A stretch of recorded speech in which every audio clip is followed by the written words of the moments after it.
Hello everyone. Very good afternoon to all of you.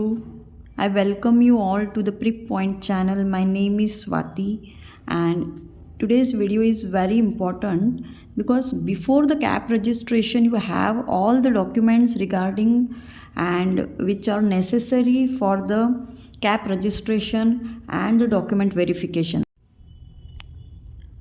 So in today's video, we will see the important documents which are required for the cap registration 2026 and मैं सभी को बताना चाहती हूँ कि अभी तक कैप रजिस्ट्रेशन रिगार्डिंग कोई भी ऑफिशियल नोटिफिकेशन नहीं आया है, बट आप लेकर चल सकते हो जुलाई के फर्स्ट वीक में कैप रजिस्ट्रेशन। जून लास्ट वीक से लेके जुलाई फर्स्ट वीक में आपके कैप रजिस्ट्रेशन का जो प्रोसेस है वो स्टार्ट होने के बहुत चांसेस है, जो भी प्रीवियस ईयर में भी इसी तरीके से हुआ है।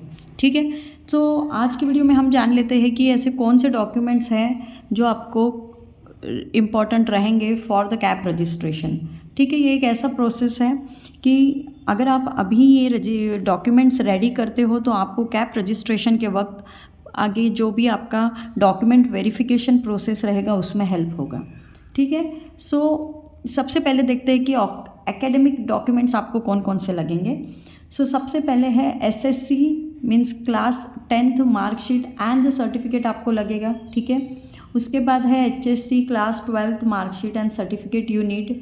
Then graduation degree certificate and provisional certificate आपको लगता है। उसके बाद जो भी आपका ग्रेजुएशन है उसमें all semester marksheets of the graduation, तो फाइनल ईयर का आप लेकर मत चलो, ऑल ईयर का आपको नीडेड रहेगा।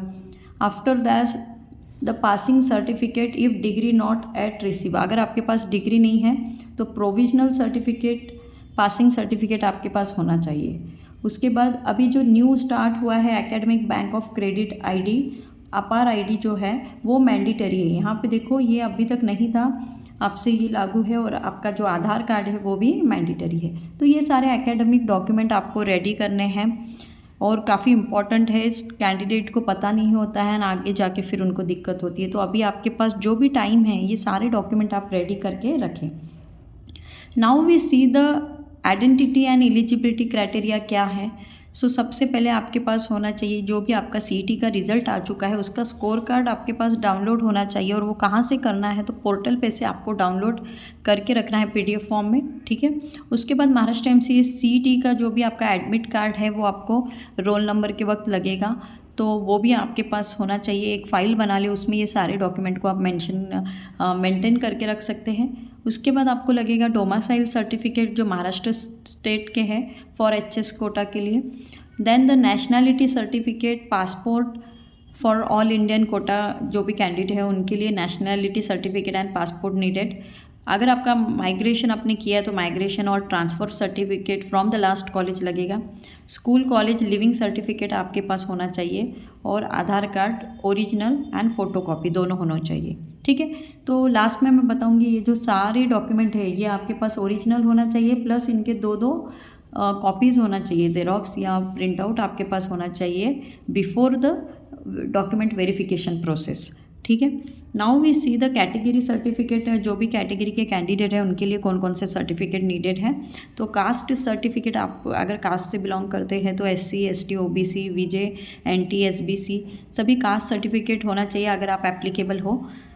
देन आपके पास होना चाहिए non creamy layer certificate OBC VJ NT SBC latest के लिए।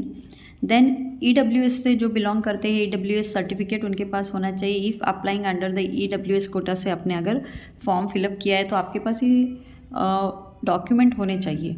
Then PWD certificate, UDID card if applicable, आप अगर एप्लीकेबल हो तो आपके पास ये होना चाहिए। अगर आप डिफेंस या एक्स सर्विसमैन सर्टिफिकेट अगर आप बिलोंग करते हो तो एप्लीकेबल हो तो वो भी आपके पास होना चाहिए।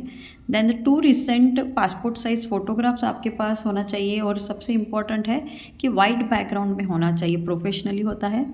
एंड आपके पास फिज़िकल सिग्नेचर या स्कैन डिजिटल कॉपी उसकी होनी चाहिए। तो ये इतने सारे जो डॉक्यूमेंट्स हैं वो सारे आपके पास होना चाहिए। एकेडमिक डॉक्यूमेंट, आइडेंटिटी, एलिजिबिलिटी के लिए क्या क्या लगेगा, एंड द कैटेगरी से जो भी कैंडिडेट बिलोंग करते हैं तो उनके लिए ये, जिस भी कैटेगरी से आप बिलोंग करते हैं तो उसके सर्टिफिकेट ज़रूर आप आपके साथ रखें।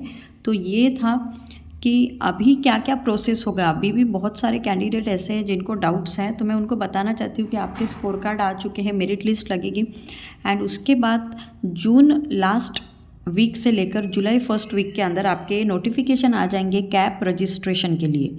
तो कैप रजिस्ट्रेशन क्या होता है, इस पे ऑलरेडी वीडियो बनाई हुई है, आप प्लेलिस्ट में जाके वो देख सकते हो, और इसके डिस्क्रिप्शन में भी मैंने वो लिंक प्रोवाइड की है, तो आप वहाँ से भी चेक कर सकते हो। अगर आप न्यू कैंडिडेट हो और आपको वीडियोस हेल्पफुल लग रही है तो don't forget to like, share and subscribe our channel.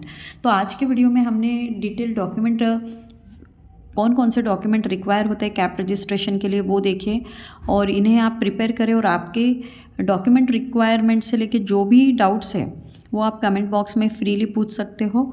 Next video जो रहेगा वो रहेगा कि ऑप्शन फिलिंग फॉर्म कैसे करना है, कैसे कॉलेजेस को चूज़ करना है। सो आपके जो भी डाउट है you can frankly ask in a comment box, and if you are new then don't forget to like, share and subscribe our channel. Thank you.